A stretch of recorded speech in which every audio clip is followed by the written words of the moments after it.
Hello guys, கொஞ்சம் ரொம்ப நாளாக வீடியோ போட முடியல, தொண்டை சரியில்லை. கமெண்ட் ஒரு கேட்டிருந்தாரு, அதான் சொன்னேன். இப்போ வாங்க நம்ம சிஎஸ்எஸ் பற்றி பார்க்கலாம். சிஎஸ்எஸ் இப்போ எப்படி பேக்ரவுண்ட் கலர் ஆட் பண்ணுற பார்க்கல. இப்போ H1ன்னு எப்பவும் போல் நம்ம கொடுத்துக்கலாம்.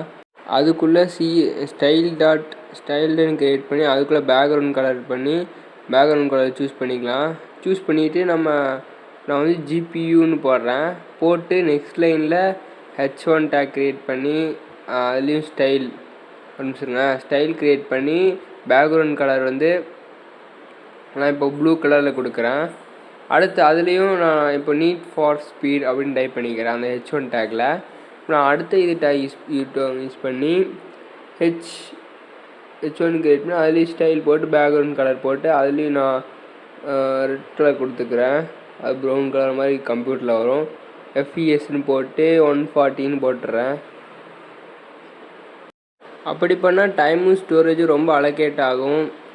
இப்போ ப்ரொஃபஷ்னல் கோடர்ஸில் எப்படி போடுவாங்கன்னு காட்டுறேன், வாங்க பார்க்கலாம். லைன் பை லைனாக இது பண்ணிடணும். இப்போது நம்ம H1 கொடுத்துட்டு ஸ்டைல் க்ரியேட் பண்ணிவிட்டு அதில் H1 H2 H3 செப்பரேட்டாக க்ரியேட் பண்ணிவிட்டு ஒரு ப்ராக்கெட் ஓப்பன் பண்ணி அது முன்னாடி H1 கொடுத்துட்டு அந்த இதுக்கு என்ன பேக்ரவுண்ட் கலர் அதை சூஸ் பண்ணி செகண்ட் ஒரு ப்ராக்கெட் க்ரியேட் பண்ணிவிட்டு அதுக்குள்ளேயும் நம்ம நேம் கொடுத்து பேக்ரவுண்ட் கலர் சூஸ் பண்ணிவிட்டு இது மாதிரி நம்ம எல்லாத்துக்குமே பண்ணிக்கலாம்.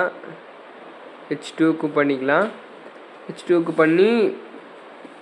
பண்ணிங்கன்னா அந்த மாதிரி அவுட்புட் வரும். நிறைய பேர் பார்க்குறீங்க, ஆனால் ஃபாலோ பண்ண மாட்டேங்கிறீங்க. மறக்காமல் பண்ணிக்கோங்க. நீங்கள் பண்ணுற ஒவ்வொரு சப்ஸ்கிரைப் ஃபாலோ எனக்கு அடுத்தடுத்த வீடியோஸ் பண்ண மோட்டிவேட் பண்ணும். நான் போய் ரன் கொடுத்தோம்னா எனக்கு இப்போ அவுட்புட் வரும் பாருங்கள். இந்த மாதிரி வரும். பேக்ரவுண்ட் கலர்ஸ்லாம் இந்த மாதிரி தாங்க யூஸ் பண்ணுறாங்க. வெப்சைட்டும் க்ரியேட் பண்ணி கொடுத்துட்ருக்குறோம். உங்களுக்கு தேவைன்னா மறக்காமல் DM பண்ணுங்கள். சக்ஸஸ்ஃபுல்லாக பண்ணி கொடுக்குறோம். தேங்க்யூ.